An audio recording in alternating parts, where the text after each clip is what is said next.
News కి స్వాగతం. గత 5 సంవత్సరాల కాలంలో అధికార పార్టీ నాయకులు చేసిన వేధింపులపై ప్రజల దృష్టి సారించాలనే లక్ష్యంతో తాను నూజివీడు నియోజకవర్గం నుంచి స్వతంత్ర అభ్యర్థిగా నామినేషన్ వేస్తున్నట్లు కొండ పర్వ గ్రామానికి చెందిన సామాజిక కార్యకర్త బొట్ల శివ సత్యనారాయణ తెలిపారు. అధికార వైసీపీ నేతల అక్రమార్జన, సహజ వనరుల దోపిడీపై సామాజిక కార్యకర్తగా, సమాచార హక్కు చట్టం కార్యకర్తగా ఉన్నత విద్యావంతుడైన తాను పోరాడారని, అందుకు ప్రతిఫలంగా తనపై అక్రమ కేసులు బనాయించి జైలు పాలు చేయడమే కాక రౌడీ షీట్ తెరిచి వేధింపులకు పాల్పడ్డారని ఆగ్రహాన్ని వ్యక్తం చేశారు. గత 5 ఏళ్ల నుంచి తనతో పాటు పలు కుటుంబాలు వైసీపీ నేతల దౌర్జన్య కాండకు బలయ్యాయని, వారి ఇబ్బందులను ప్రజలు వివరించి వైసీపీ పార్టీని ఓడించడమే లక్ష్యంగా తాను ఈ నిర్ణయం తీసుకున్నట్లుగా వివరించారు. రేపు సోమవారం 22వ తేదీన నామినేషన్ వేయనున్నట్లుగా తెలియజేశారు. అందరికీ నమస్కారం. నా పేరు బొట్ల శివ సత్యనారాయణ.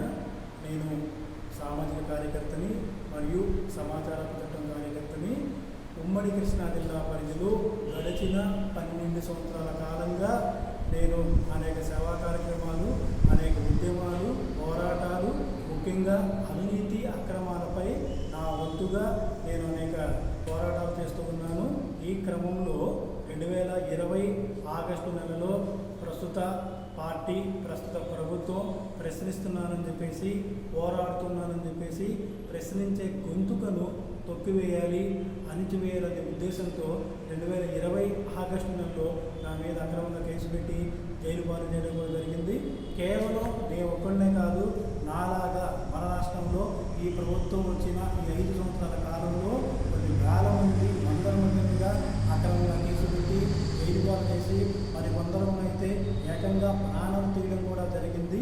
ఈ క్రమంలో ఆ బాధిత కుటుంబాల గొంతుకగా, ఆ బాధిత కుటుంబాలకి బాసటగా నేడు మన రాష్ట్రంలో జరగబోయే సార్వత్రిక అసెంబ్లీ ఎన్నికలలో నేను నూజివీడు అసెంబ్లీ నియోజకవర్గం నుండి స్వతంత్ర అభ్యర్థిగా నామినేషన్ దాఖలు చేస్తున్నాను.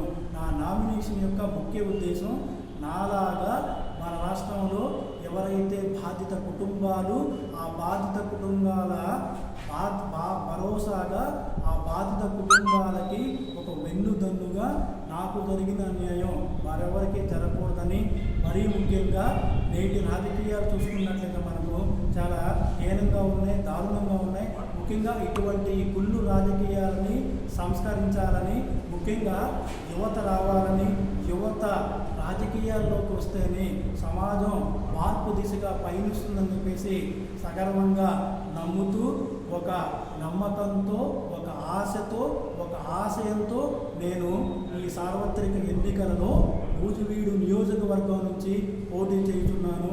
కావున నా ఈ ప్రయత్నానికి మన రాష్ట్రంలో ఉన్న ప్రజాస్వామ్యవాదులు, ప్రజా సంఘాలు, నాయకులు, ప్రజలు అందరూ కూడా సహకరించాలని కోరుకుంటూ నా వినతిని మీ ముందు ఉంచుతున్నాను.